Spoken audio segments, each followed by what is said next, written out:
Hey everyone, it is Glenn Fisher. Welcome to the Sin to the Cross podcast. I am with a former prison officer who was using drugs through her time as a correctional officer, and she's here to talk to us today. How are you, Ebony?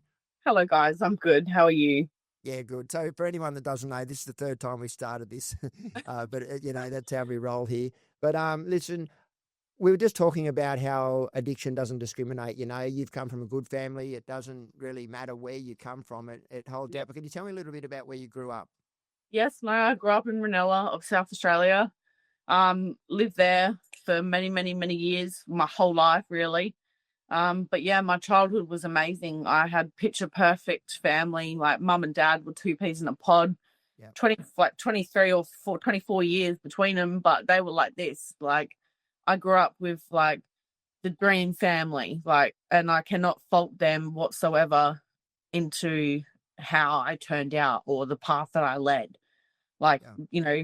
I've got no childhood trauma to blame as a reason as to the experiment of the path I chose to go down. Yeah. But I get that. I think a lot of people look for an external or a reason, as to why. Sometimes it just is, we surround ourselves with, I think that has the bigger input to our lives, the people that are in our lives. Yeah.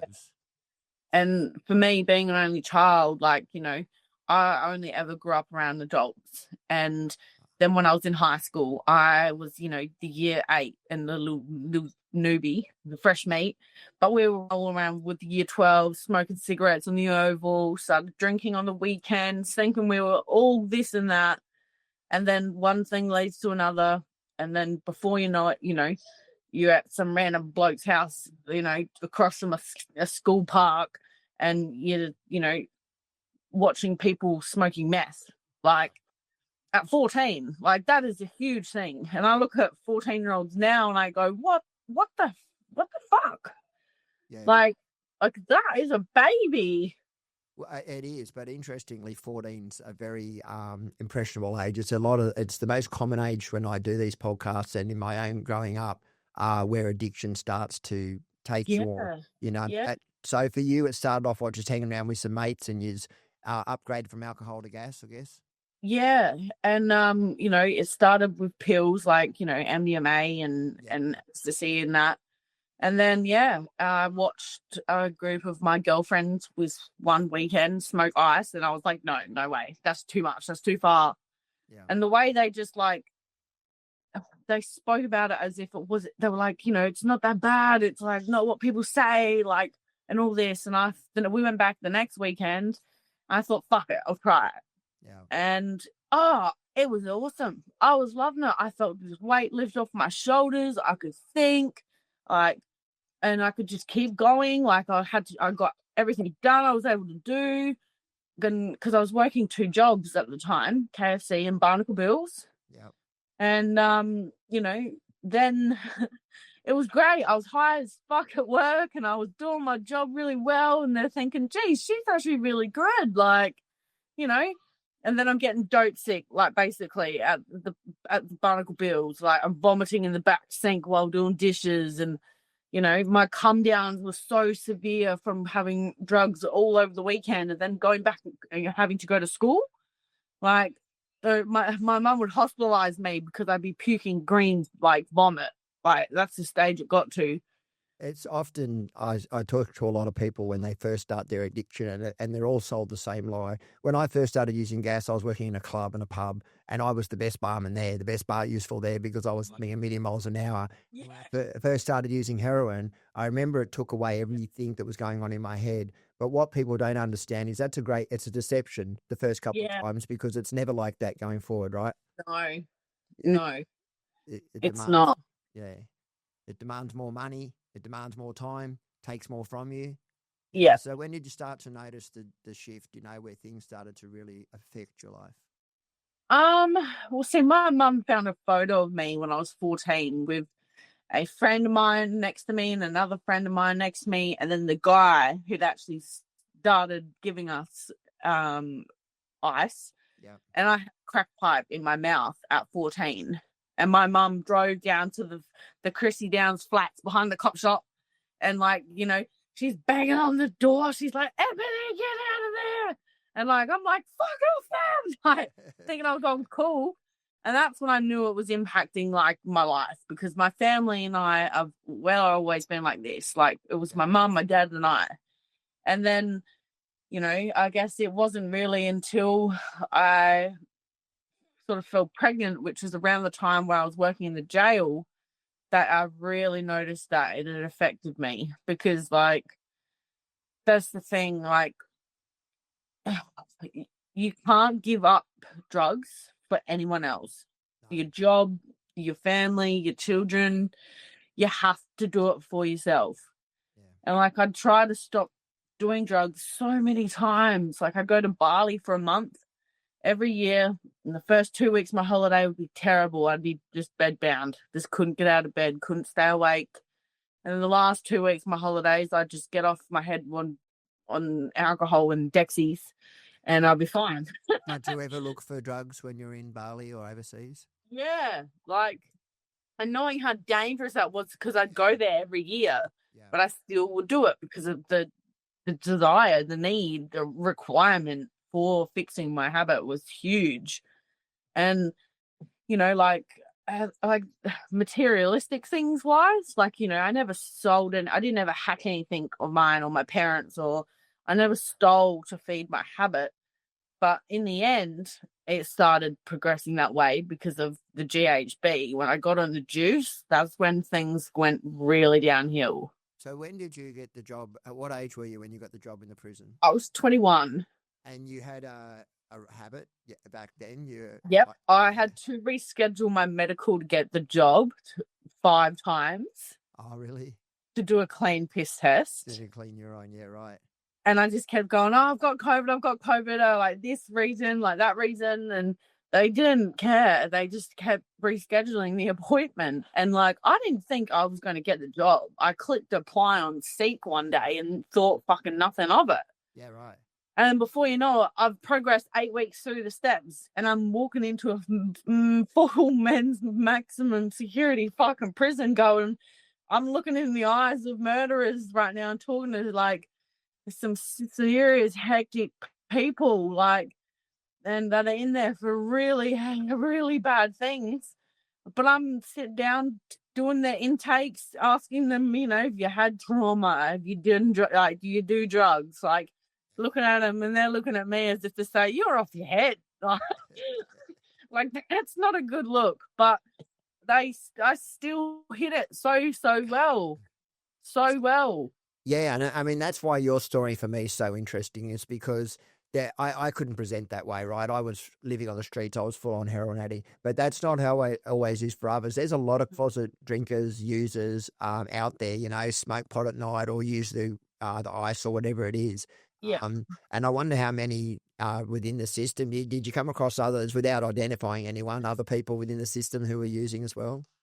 Oh yeah, 100%. And I walk into, like, what we call, as officers call it, the fishbowl in a unit. So you walk into a main unit with 52 inmates, and it would be me and another officer my size. Yeah. And we're in charge of 52, like, men. Like, if something goes wrong, like, it's just us and that's it. Yeah. And, like, we don't carry weapons or anything at all. We've got our radio and our mouth to, like, de-escalate a situation, and that's all. So it's a pretty, like, an 8 weeks, that's not enough of a training. I was about to ask you, so what did the 8 weeks training course entail? What did you have to do in that? Is it 4 weeks of, like, a physical side of things, like, you know, how to take down like a prisoner or a male, and then 4 weeks of it was, like, what do you call it? It's on the tip of my tongue. Tactic, writing stuff? Yes. Theory. So week 7 of that training course, I had COVID, so I missed that. Okay. And week 8 of that training course is when I actually, funnily enough, I nearly got done busted on the job, on the job, like, on drugs, because it's 8 a.m. on my shift, and I've just just come into work and I'm in control, which is a room they call, which is full of TV screens where they like monitor like all the cameras in the jail. And it's 8 a.m. I've just fucking clocked on, and I'm sitting there like this. Oh, literally like going on the nod. Like, and I got called in the office. I thought, fuck, how am I going to get out of this one? Like, 8 a.m. Like, this is not good. And I thought, fuck. And anyways, that morning I'd actually just found out I was pregnant. Oh. And so I had a pregnancy test in my bag. And I said, I'm so sorry. Like, I've got a lot going on in my life at the moment. Like, I'm not sleeping, blah, blah, blah, blah. Pulled out the pregnancy test and it was fine. And then I didn't get any disciplinary action or anything. Okay. I just got put down onto the front desk, and that's where my position was. Like, what's the role called? Gatehouse. I worked at the Gatehouse, so I processed all the visitors, and that's another thing. Oh God, like, like I'm processing visitors and I'm scanning all the workers' bags as they come through the X-ray machine, and you walk through the turntable or turnaround thing, X-ray, metal detecting, and we would get a letter from Intel, and would say, right, you got a iron scan, which is like a drug swab for a visitor. And each day we'd get a list of who were the targeted sort of visitors. And one day I thought, I want to test myself. Okay. So I thought, fuck it, let's do it. And so I did. I got put the swab on, tested my test my shoes, like test my sleeves, like my pants, and put it in the machine, and it's got all these alarms are going off, and I'm beep, beep, beep, beep, beep, and I was like, fuck, this isn't good. And I was like, I know that now there's a manager that's going to have to come down to clear that out of the iron scan. I was like, fuck, this is bad. So I thought, I can't ring and alert them in just yet. I got to wait for the next visitor that's going to have to come through. And this big lady, she used to come every week. And we always used to have to scan her. She'd always be negative. Well, not that day. Not that day. I think it's like 0.5 they allow to be on like the reading. Yeah. That's what they can class as like, public contamination from sitting in a taxi that someone's just had, weed or something like that. Yeah. 66% fucking for methamphetamines. Wow. This manager was like, what? Like, wow. Like, I imagine pot would come up a lot because when people smoke it would. Yeah, clothing. It does. It used to. Are they more lenient there? Sorry? Are they more lenient there with the pot than they are with the others, or? Not really. No? Like, it just, I mean, I didn't ever really, because I was never actually a fully, I never was had a set of keys, or because I didn't actually because I was pregnant, they wouldn't pepper spray me in the face with capsicum spray. Yeah, right. So I was like, just do it. Like just because I wanted to get my training like over and done with. Yeah. They wouldn't do it. So that's why I got stationed at the Gatehouse as my role. Yeah. I still got to what they call shadow for 2 weeks, where you follow 2 officers around and, work in all the different units in medical and in all the units. And like, so as a 21-year-old, a good-looking 21-year-old in a men's maximum security prison, you walk into what we'd call the fishbowl of a unit, and all the blokes like come out of their cells and they're standing up on the mezzanine looking over, and they're wolf whistling, they're going meow meow like the pussies walked in, and it'd be hard not to blush because it's quite funny. Like, all right, fella, off you go, like on your bike. Like, done a fair bit of prison. I've seen the way some people behave. I haven't been in prisons in Adelaide, but I've been in 2 homes over there, Zayrac and McNally's, when I was over there. So you were using whilst working? Yeah. Yeah. How did that look? How were you doing that? Well, before work, on my lunch break, when they eventually started allowing workers to leave the prison on the lunch break. Yeah. Okay. I'd go out and smoke ice in my car, and I hope I don't get like repercussions because of saying this, but it's true. That's what I mean. Addiction doesn't discriminate. Like, I think that if a person with common sense is looking on here, we're not looking at a bad person that needs to be made good here. We're looking at a sick person that needs to be made well. You know, addiction is a real serious issue. And the fact, yeah, you know, you're working in a prison doesn't make you exempt from that curse. So yeah, I exactly. wouldn't stress too much on that. And I know for a fact there's dirty officers. There's, you know, people bringing in things they shouldn't be, and, you know, contraband being neglected. I mean, I can't say I didn't ever find any contraband, because as an addict, I didn't want to, you know, I didn't want to be the bad guy. I should have been the bad guy. I was a screw. Like, you know, that's my job. Like, Yeah. that's what I'm there for, or meant to be there for. But I wasn't ever there long enough to because I ended up getting fired.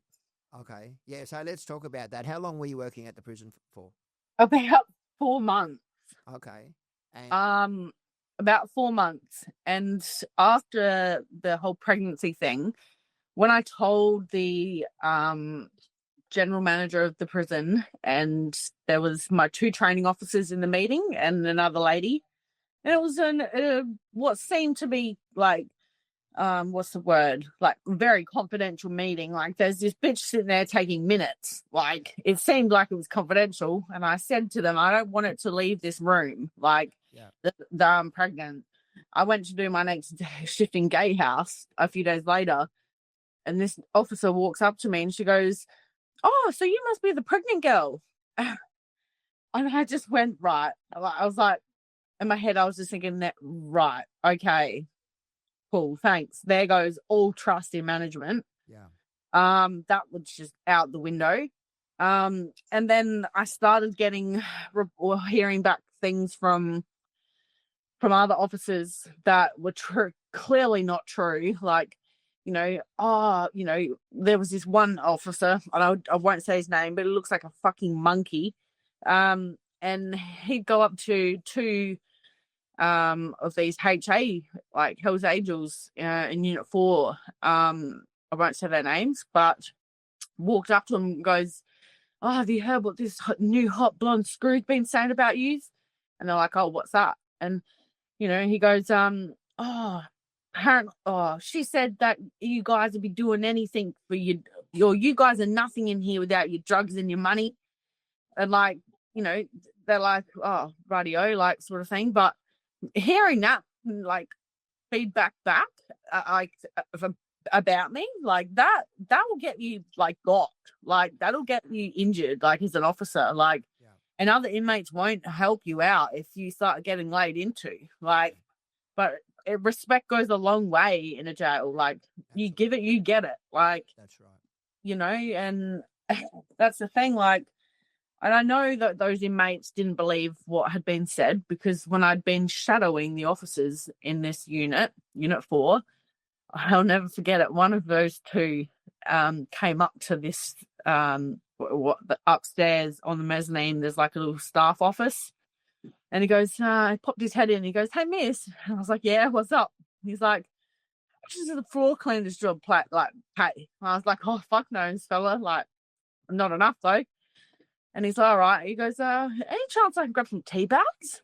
And I'm not naive as fuck. I just turned around and I was like, "Yeah, no worries." Like, I was like, "How many are you allowed?" And he's like, "Oh, a handful." Well, I meant to give him 2 a day.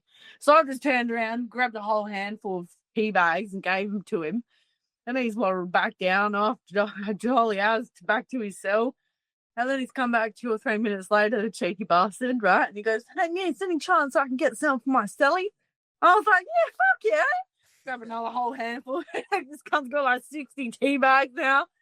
He didn't even have a celly. Like, that's just how naive I was.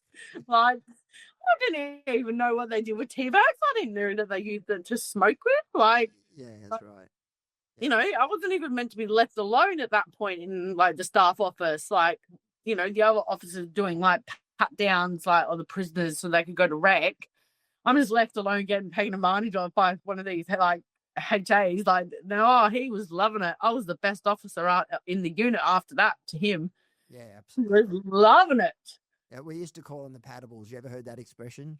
No. The patables, the ones you can pat. So when I was in prison, I was in the maximum, right? I got Yeah. moved to, you know, you go down through the levels, and I got moved to a place called X-Wing, and I seen a screw playing chess with a fucking inmate. And I actually walked up to the inmate. I said, "What the fuck's what are you doing, bro? Like playing chess with the chief?" He goes, "Oh, he's patable, bro." I was like, "Well, Okay. what the fuck does that even mean?" But then I eventually they call the patables the ones that are the good screws, you know, the ones Yeah. you can. See, that's relatable now that you say that, because when I would do like a cell search, the Smelly would be standing at this end, like edge, you know, the doorway looking in, especially if they had something in there. Yeah. And like, you know, one officer would do one side and I do the other, and you'd find something somewhere and you'd leave it.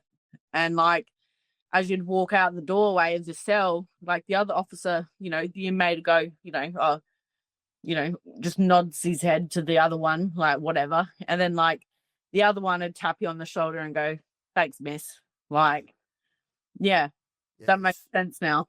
Yeah, I get it. That's like some are easier to get along with than others. You know, like it's hard enough to be a prison officer or an inmate at that matter. You know, like it doesn't need to be that conflict. So, how did you get discovered? Like that you were using? What happened? What was? Well, I never really did.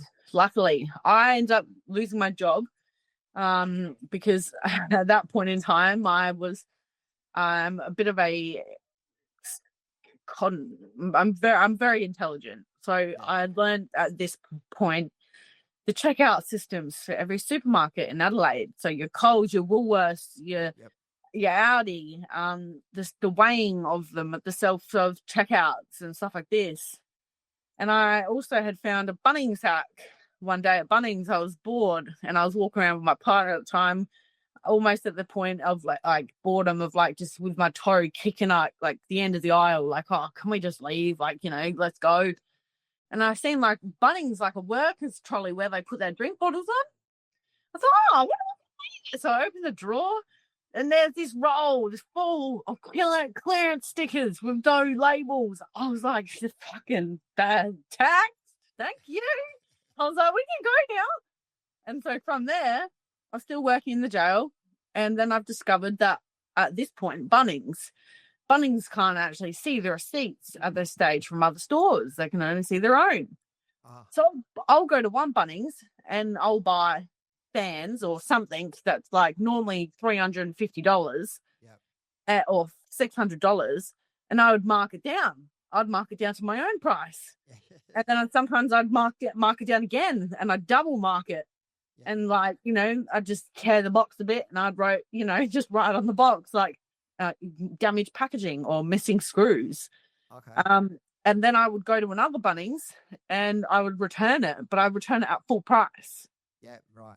And I'd use my uniform to my advantage because all they would ask for if you didn't have a receipt to get store credit was your license. Yeah. And like sometimes they wouldn't do it if I was like wearing plain clothes, but if I was in my screw uniform that said correctional officer, mate, I was getting that $750 store credit no problem. Yeah. And I was going around to like, this is why I lost half the reason I lost my job.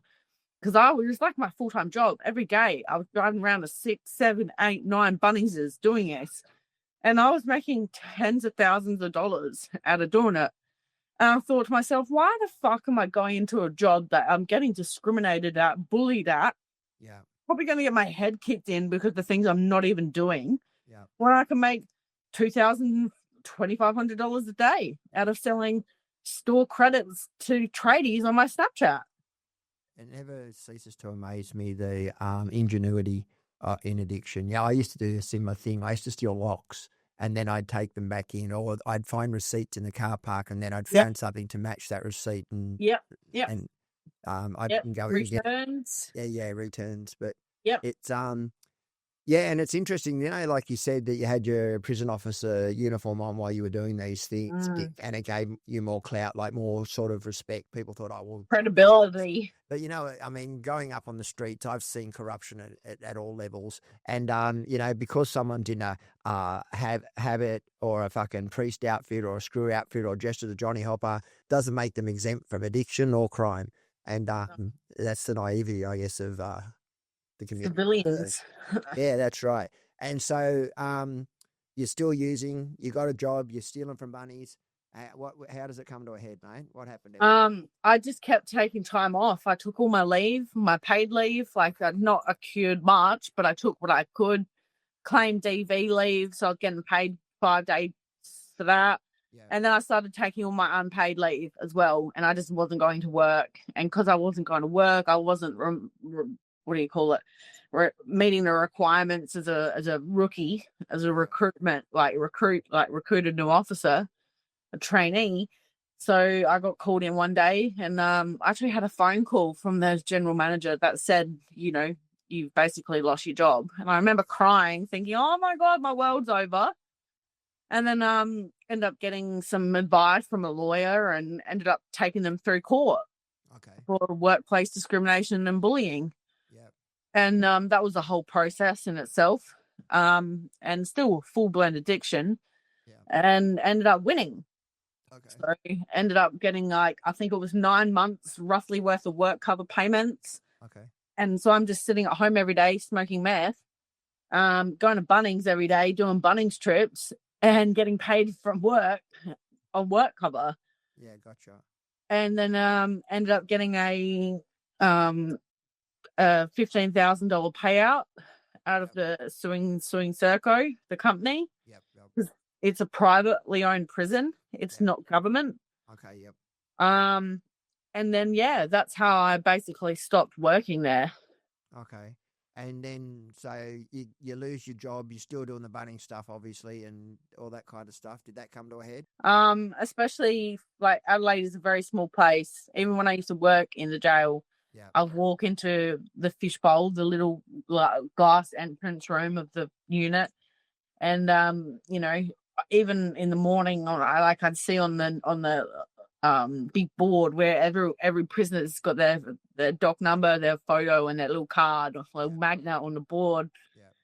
And I'd see so and so's name, and I'd think, oh, here we go. Like, I know him. Like, we used to hang out, like the trap house, like sort of thing together. Like, or I used to go buy drugs off this dude, or I used to smoke like pipes like all the time with one of these people. Like, and you just think to yourself, like, you fucking say anything, you're done. Like, and you'd walk in the unit, they'd see you, and you'd lock eyes, and you sort of just go, like, fucking stud it, mate. Like, don't say fucking shit.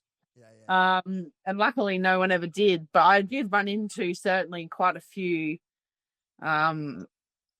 people in there that I did know from the outside and that knew me. Well, inevitable, right? I mean, you're living in two worlds. One as a prison officer, the other one as an addict, and in addiction, that therefore by nature you're going to meet all those kind of people, right? And I'd finish work and I'd go get on. And I'd roll up at this one dude's house, this one dealer's house. He used to go to all the time. And great bloke, honestly, a great bloke. He just did, and like a lot of us do drugs, and sold them. And like I'd roll up in my like VEU, like, and I'd just pull up into his driveway and get out. I'd still be in my fucking screw uniform, and like I'd knock on the door, and like a few times, like because I'd sort of go like the full bang, bang, bang, like, and sometimes their cameras wouldn't work, and people would see me at the door, and like twice on 2 different occasions, people were like, cops, and bang, now over the back fence, like, they're out of there. Or I'd walk in the room and like, people are like looking at this dude, like, who the fuck is she? Like, what the fuck is she doing here? I'm just and like myself as a drug dealer when I was doing the gas, where I'm paranoid as fuck all the time anyway, and looking out the fucking peephole and seeing a 4B2 standing at my door, I'd be like, what the actual fuck? Because the blue uniform's very similar. Yeah.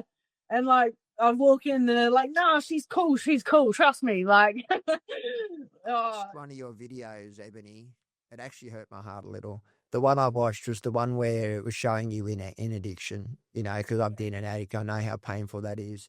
Do you Yeah. understand that you're not a bad person, right? There's a Oh, difference. 100%. And I know that. And I used to have to, like in this, I call it in the scene. And that's Yeah, when I say the scene, I mean anyone in South Australia that does or has done drugs. yeah. In the scene, like one of my exes, who I had a really bad domestic violence relationship with, Yeah. he actually put out there a photo of a police officer with blonde hair Yeah. and sunnies, with these like sunnies. Yeah, yeah, right. And with me putting these sunnies on, I look like this fucking copper from another state. Okay. It looked like it looked like me. And so he put it out there and he's going, and like Adelaide's a small place and I know a lot of people and like my name in the scene is trashed. Yeah. She's a dog, she's a rat, like this, that, she's a cop. Like I had to like in the start, especially because then I started moving like a lot of drugs and like got up with some hectic high up people like really, really quickly. Yeah. And it became dangerous. Like, and still to this day, like I think of like the repercussions like that can occur from being people putting misleading information out there like that, like. And there's different levels in the scene. Like I'm like you, I used to work my way up the chain too. As addicts, we become very good at doing that. And Yeah. sometimes we're in deeper than we realize, the people that we have around us. So let's talk a little bit about that. How did you work your way up? What happened? You went from user to Yeah, I started hanging around a few hectic people. And by that I mean like my partner. He's like, every night we're counting bricks of cash this big and like yeah. I'm going every Tuesday in my V Commodore and I'm picking up, 2 like green tea kilogram packs of meth, like, Yeah. and I'm thinking like I'm invincible. Like the thought of if I get pulled over right now, I'm fucked. I did. Yeah. I don't have this. I just don't have anxiety. I don't have fear.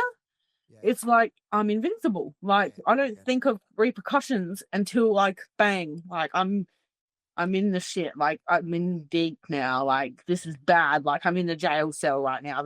I'm withdrawing. Like this is not good. Like Yeah. you've really gone too far, Ebony. Like, but I've always been like that, over the top. Like if I do something and I do it well. Like that's always just been how I've been. Have you had any so you got arrested for it, right? I never got arrested for possession, luckily.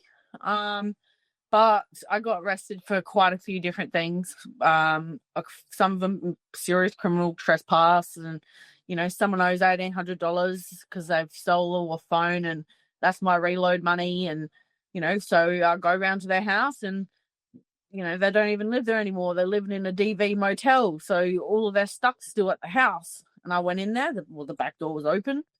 And noticed a few things like, there's a brand new modular couch and there's a TVs and like, so I went that day and I hired a budget truck and I went back that night and I just took what I felt was compensatable for $1,800. Like, but apparently that wasn't okay for that woman. She didn't like it. So she went and made a statement and I get charged with, serious criminal trespass and, this and that. And it's then when the GHB came into play, that's when things got bad and like charges escalated. Like things got worse quick.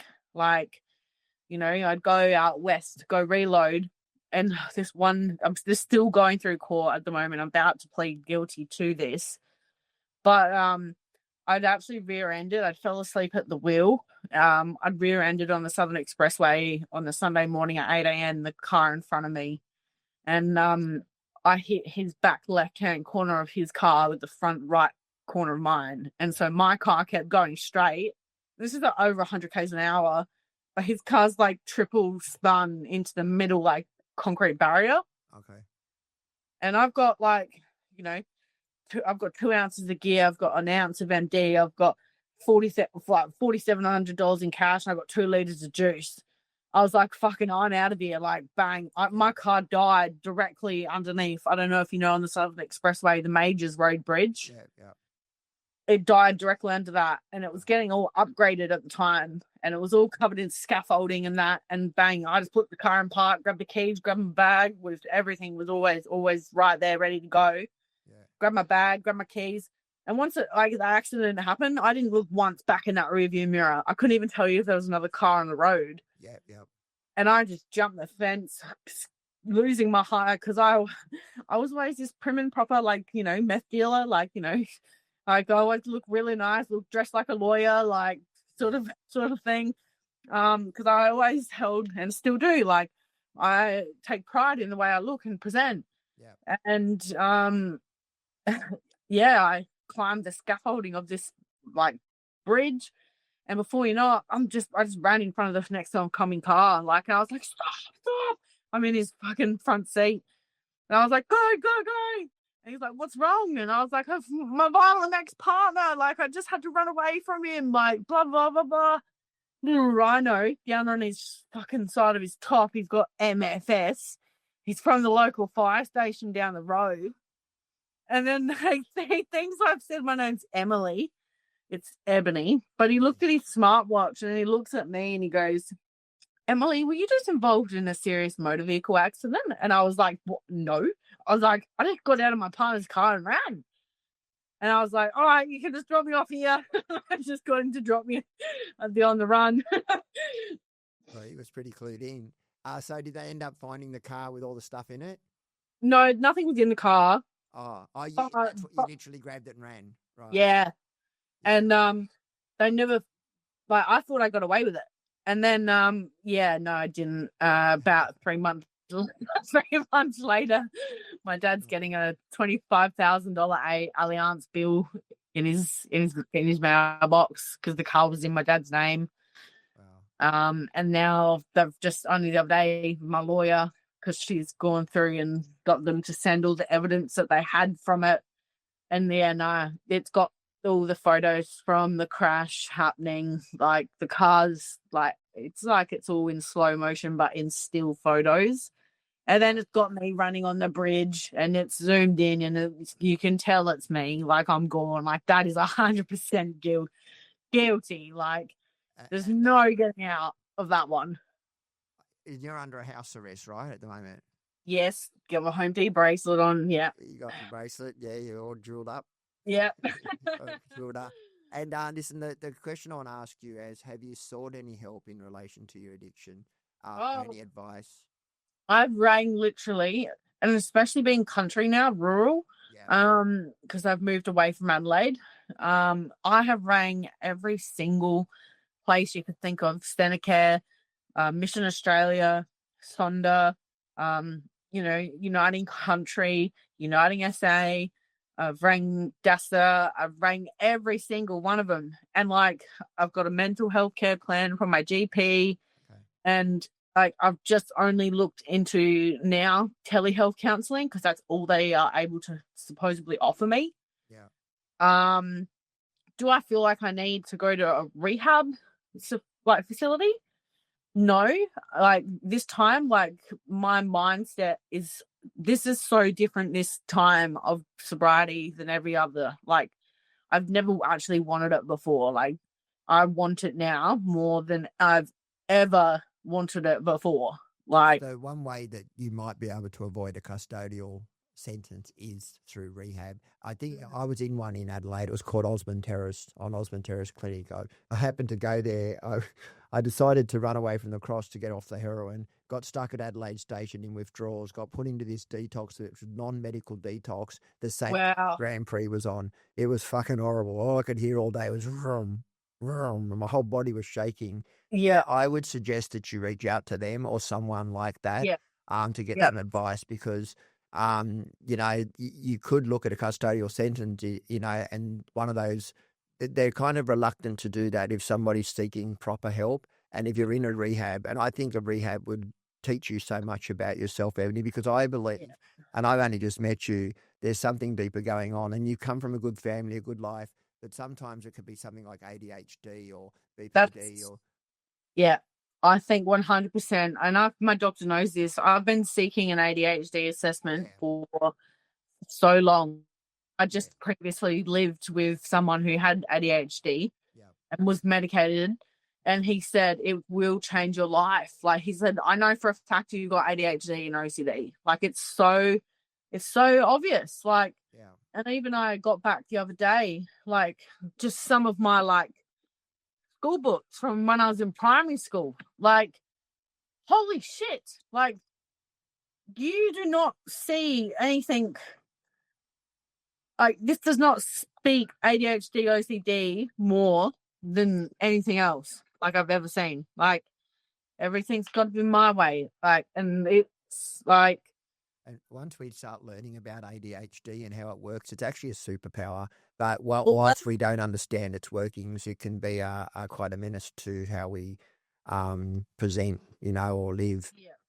It's because you do exhibit those signs from my perspective, but I'm not a doctor or psychologist. No. But yeah, I'm around a lot of people through addiction as well as through the ADHD. How long has it been since you've used now? It'll be 2 months on the 11th of November. Wow, well done. So that'll be the longest I've been clean in. Apart from the 6-month period I went to the mines. Yeah, okay. For 10 years. Like, I used solidly every day. Like, I didn't run out. Same with GHB when I was addicted to that for 3 or 4 years. I did not run out ever. Yeah. Like, I was the dealer. The dealer doesn't run out. Like, and if you were a dealer and you run out, you're not a dealer. Like, yeah. I mean, not right. Like, and I'd have a cap every 2 hours, and then, I'd be juicing out on the floor everywhere. My mum would be finding me all the time. I'd be put in hospital all the time, like OCDing, and I'd wake up in ICU, tubes down my throat, and I'm ripping them out, and I'm like, all right, I'm awake. Get me out of here. Like, pulling these, like, all these cords out of me, like, get me a taxi home. Like, I need a cab. Like, just, there was never the will to do it, like, to quit. You have a lot of footage of you, I've noticed, on your films of you in addiction. Can I get you this is if you're okay with this, to send me a few of those, just a couple of those. Yeah, so go for it. Yeah. Yeah, I'd like to, because what I see, I saw a very unwell woman, and trust me, I was an unwell man, so I know, I recognize it, Yeah. And, but I think that you're still early in recovery, and I would really suggest to you that you try and find something around NA as well. Yeah. Have you considered Narcotics Anonymous at all? I have, but the locations for where I am rurally are just not, especially on Home D. Yeah. But I've been doing online the Smart Recovery meetings. This is good. Yeah. And I find they're really quite useful. Yeah. Okay. And just in the process of trying to seek, like, the appropriate sort of ongoing support, like, because I've got my family backing me, I've got me backing me, but I've never actually gone and sat down with someone, that's, and talked to them about my problems, like, because between, I think undiagnosed ADHD and self-medicating, it's living a serious DV relationship, surviving that, and a serious assault that had happened. Between those three things, like, addiction just, like, ruled me. Like, even no matter how much I wanted to do it for my son, like, to be a mum, I just couldn't do it. Do you know, when we spoke at the very beginning, you listed off a whole lot of reasons why you didn't have trauma and why that wasn't the catalyst for your addiction. Well, I would challenge you, and I would say that going through domestic violence and going through that serious assault, and just by sheer definition of an addiction and the lifestyle we live, can cause a lot of trauma. Because I often say, I don't know if you watch my videos, but I always say that the undercurrent to addiction is often trauma, and the opposite to addiction is often connection. Do you feel like there was a disconnect from people when you started using full on? Yes and no. I lived a double life for so long. Yeah. Like, I kept it together so well. Yeah.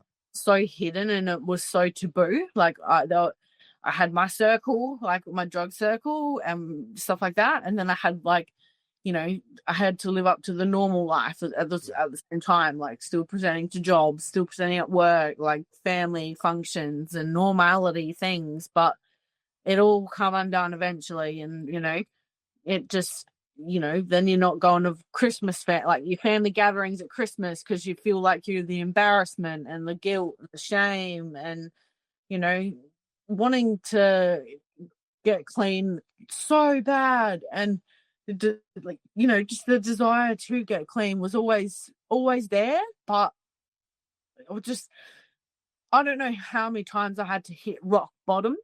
Yeah. Like, what is rock bottom? Like, well, it looks different for every different person, you know. Yeah, it depends on definitely. everyone's race. There's a whole lot of external Definitely. factors to Mhm. consider. If you could go back to 14-year-old Ebony and say to Mhm. her, you know, and I want you to think about this for a second, you know, what would you say? Oh, like, listen to your mum. Listen to your mum. She knows what she's talking about. Yeah. She knows what she's talking about. Like, you know, and just especially, and that's the thing, not having older brothers or sisters or anyone that led the life before me. For me, it was all experiment, and I wish I just had never took it too far. I wish I knew where to draw the line, like, but I just never did. So, I mean, one of the things I find interesting about your story, which is, see, I mean, most people I know, they start around 13 or 14, is Mm, that you were still going through school when you started that behavior, right? The yeah, drinking, the speed, the pot, the pills, yeah. all those kinds of stuff, you know. Did your other friends come out the same way, or did they all go on to have normal lives? Um, well, from the main school, which I went to Ranella East, Yeah. I ended up getting excluded from there. And so that group of friends stayed there and I sort of drifted from them. They all seem to have actually grown up into normal lives. They've got houses now, like bought their own houses. They've got kids, like they've got partners. They've got jobs. They're on what, you know, what do we call normal? But Yeah, yeah, you know, they appear normal. yeah. When I got excluded from that school, I went to Hallett Cove for 10 weeks. Okay. And they said to me, if you do well, you can stay. Mind you, I'm working 2 jobs at KFC and Barnacle Bills, and then I'm getting high on meth every weekend. Yeah. And I'm getting A's and B's in school. I'm doing great. My mum thinks like this is amazing. She's made a massive change. Well, little did you know, like I'm going to pick up my school report and I'm on the back of the bus smoking crack pipes. Like I'm like not even 15 years old yet, going to do that. Can you see that that's addict behavior? Because what I'm getting to is, like, I grew up with a lot of people and I used to watch them drink, drug, and do all these Yeah. different things, and then they could go on and just live normal functioning lives. But then there's the low percent, like yourself, like myself, who we're just never comfortable in our own skin, and we Well, yeah, just keep searching for something yeah, to change the chemical the yes, balance in our head, you know? yeah. And that's, you know, they said to, at Hallett Cove, if you do well, Ebony, you can stay. If your behaviour's good, you can stay. Yeah.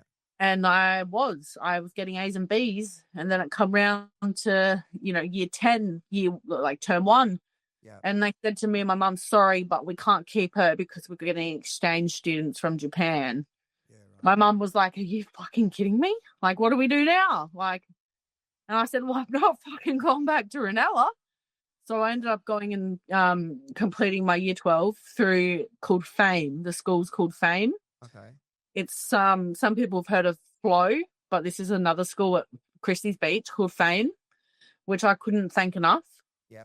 Okay. They were amazing. They're based out of basically teachers and social workers that just listen. They would just listen to you and what your needs were and met them.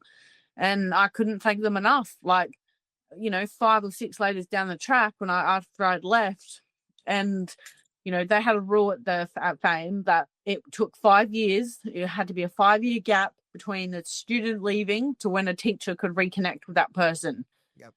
And so it'd been 5 years, and I had my baby shower, and you know, at my baby shower, I've got not just 70 women from my normal circle, nor my drug circle, my normal people, friends and family. and I've got 5 of my teachers and my school principal at my fucking baby shower. Okay. Like, Yeah. not many people can say they had their school principal and teachers at their baby shower at 20, you know? Like, Were you a popular kid at school? I was always this, like, the sporty kid, like, as you said, like, struggling to fit in, like the class clown. I was always popular, like I was always in the cool group and whatnot, but, you know, trying to fit in, like, you know, I would try and sit with the sporty kids and, you know, but still didn't feel like I fit in. But even though I was always the best at every sport I played or everything I did, I was always one of the very best, highly achieving students. It just wasn't enough. It wasn't enough to fill that void of not knowing, like, where I feel like I fit, and like feeling like I'm still not comfortable in my own skin, even though I'm the best of the group that I'm in everywhere I go. Like, Yeah. and it was just so, I don't know. It pushed me to. That's what pushed me, I feel like, really to addiction, just the wanting to fit in. Yeah. Like, I get it. and it, even knowing the consequences, like, of what that could lead to, you just don't care about that. Like, I just want to feel comfortable, and like I'm getting so like swarmed with like comfortable warmth, like this warmth blanket of when I'm on drugs. Like, you know, even though all these bad things are happening around me, I've still got this comfort blanket on me. Like, Yeah. and, you know, then having my son and even my poor, that's something I'll live with for the rest of my life. Like, I didn't give up drugs until I was 3 weeks before I gave birth. Okay. Like, that's even how bad my addiction was. And that's something I'll take to the grave. Like, that's something not many people know. And I hid very, very well. But my son, when he was born, like, he didn't breathe for the first 5.5 minutes. Oh, wow. And he was blue, like, and like, you know, he was in intensive care for the first like 3 weeks of his life. So for those 6 weeks, I was clean. And then from not having my son being able to not bring my son home with me, like having to go to the hospital every day and drop off milk and do all this stuff. And I just never felt I grew a bond with this child, this infant. And by week 3 of him in the hospital, I was back on the gear. So I stopped breastfeeding, and then I finally bring my son home, and I'm back on meth every day. Yeah. And so how's your relationship with your son now? Now it's getting definitely a lot better. Like, I'm so appreciative of my parents because, like, my dad's nearly 80 and they've looked after my son since he was basically 3 months old. Okay. And he's just turned 2. Okay. Well, and it's only just now getting out of jail and getting, you know, it took a lot of phone calls from the prison to my mum, promising her that this time is different. It's not like last time when I was in jail and you took me back on home day at your house. Like, this time is so different, Mum. Like, I want it more than anything just to be home with my family, like the people who actually care about me and my son, and be a mum to my son. So how long did you spend in jail? The first time I spent about 3 or 4 days there. Okay. Detoxing, so I slept 24/7. Yeah. I don't even remember being transferred from the Christie's Beach cells to the prison. Okay. People say to me, like, do you not remember sitting in a van, like, handcuffed, like, on a metal bench seat? And I was like, no, like, I don't know if I fucking teleported or if a helicopter fucking took me. I said, I don't remember. Yeah. Like, so I've never experienced psychosis or hearing voices or seeing things, but that time lapse of no memory is something I've never experienced in my life. Yeah. Ever. From withdrawals. And then you went back in a second time? So I went to prison the first time, then was released on home D. Yeah. And I just took the piss. I was still on drugs 24/7. Yeah. I was dealing drugs 24/7. You know, I'd get my pass out to go shopping, and I would be an hour and a half shopping pass I was allowed it out for. But I'd leave and I'd have 25 minutes left to go do my shopping, and I'd be ringing the 24-hour hotline going, I'm so sorry, my car broke down. I was waiting for the RAA. Like, just faff excuses. Yeah. Getting home from my pass out, it's like an hour and a half late every single time.